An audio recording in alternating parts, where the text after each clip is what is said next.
Bonjour et bienvenue dans votre séquence aromathérapie. Chaque mois, je vais vous présenter une plante en huile essentielle selon la saison.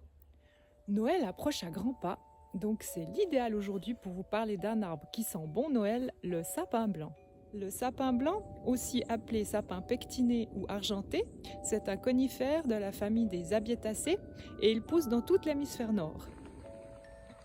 Dans la famille des sapins, vous trouvez aussi le sapin baumier, le sapin de Sibérie ou le sapin du Caucase, aussi appelé sapin de Norman. Je suis certaine que ce nom vous dit quelque chose et que vous en avez un dans votre salon, tout décoré pour Noël.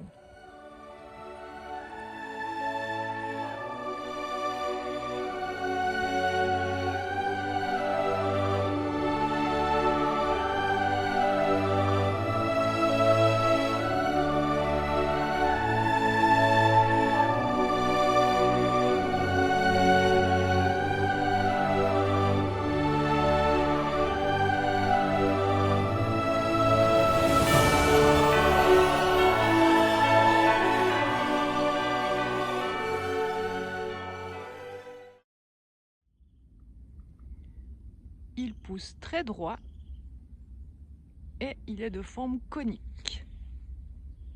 On voit bien sa forme ici.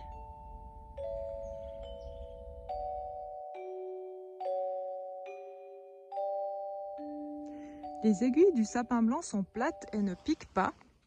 Elles sont vertes foncées au-dessus et blanches au-dessous. C'est d'ailleurs à ça qu'on reconnaît bien la différence entre l'épicéa et le sapin blanc. Et on voit bien les deux lignes blanches sous les aiguilles. Ça, c'est vraiment typique du sapin blanc, c'est d'être vraiment doux au toucher, vert foncé dessus, blanc dessous. Et on ira voir un épicéa tout à l'heure pour bien comparer. Voilà un épicéa pour vous montrer la différence. Donc là, on a des aiguilles tout autour du rameau. Et puis, elle pique. Et puis, il est vert des deux côtés. Il n'est pas blanc dessous. Voilà pour la différence entre le sapin blanc et ici un épicéa. Ces cônes poussent tout au sommet de l'arbre, sur les branches, tout en hauteur. Ils poussent sur la branche, contrairement à l'épicéa où les cônes poussent sous la branche, donc ils pendent. Ces cônes ne tombent pas au sol comme ceux de l'épicéa, donc vous ne trouverez jamais un cône au pied d'un sapin blanc. Par contre, vous allez trouver tout plein d'écailles, comme ici, car les cônes restent sur la branche et sont petit à petit disséminés par le vent. Donc petit à petit, les écailles tombent au sol. Donc parfois, on risque de retrouver quand même une partie du cône, comme ici, où on voit que les écailles se détachent facilement. Voilà.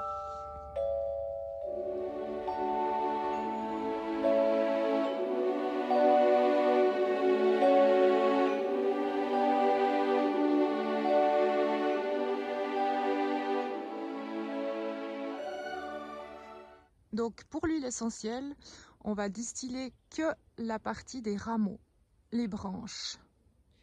Donc l'huile essentielle de sapin blanc n'a aucune contre-indication, donc elle est toute facile d'emploi, que ce soit chez les enfants ou chez les femmes enceintes. Voilà, on va voir ensemble les propriétés physiques de l'huile essentielle de sapin blanc, c'est-à-dire lorsqu'on l'applique sur la peau.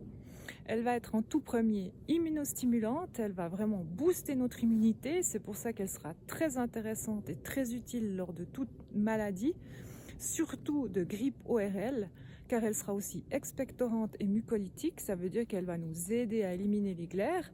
Elle va être aussi antitussive et elle va également augmenter notre volume respiratoire. Elle va être aussi cicatrisante, anti-stress, antidépressive, cortisone-like, c'est-à-dire qu'elle va aider le corps à refabriquer de la cortisone. Pour quelqu'un qui a eu un long traitement sous cortisone, souvent suite de ça, le corps ne sait plus le fabriquer par lui-même, donc l'huile essentielle va l'aider pour cela. Ensuite, elle sera aussi très utile en cas d'œdème intra-articulaire, c'est-à-dire lorsque nous avons de l'eau dans les articulations. Pour ses propriétés psycho-émotionnelles, ça veut dire lorsqu'on va l'utiliser en diffusion ou qu'on va simplement respirer la fiole, elle va nous centrer dans le cœur, elle va nous ramener depuis un état dépressif vers un cœur apaisé, elle sera anti-stress, elle va nous aider à aller droit à l'essentiel. Elle sera aussi un anti-infectieux aérien, ça veut dire qu'elle va tuer les virus et les bactéries qui se promènent dans l'air ambiant. Elle va nous amener une énergie de grandeur et de calme pour quelqu'un qui a besoin de douceur, de calme intérieur. Quelqu'un également qui n'arrivera pas à terminer ses tâches, qui sera submergé par des événements et puis qui sera aussi très fatigué sur un long terme. Voilà, j'espère que cette vidéo vous aura plu. Si c'est le cas, n'hésitez pas à liker et à partager. Si vous avez besoin de renseignements ou vous aimeriez une consultation en aromathérapie, n'hésitez pas à me contacter. Je vous laisse toutes mes coordonnées ci-dessous. Moi, je vous retrouve le mois prochain pour parler d'une nouvelle plante. D'ici là, portez-vous bien, prenez soin de vous et je vous souhaite d'excellentes fêtes de fin d'année. À bientôt!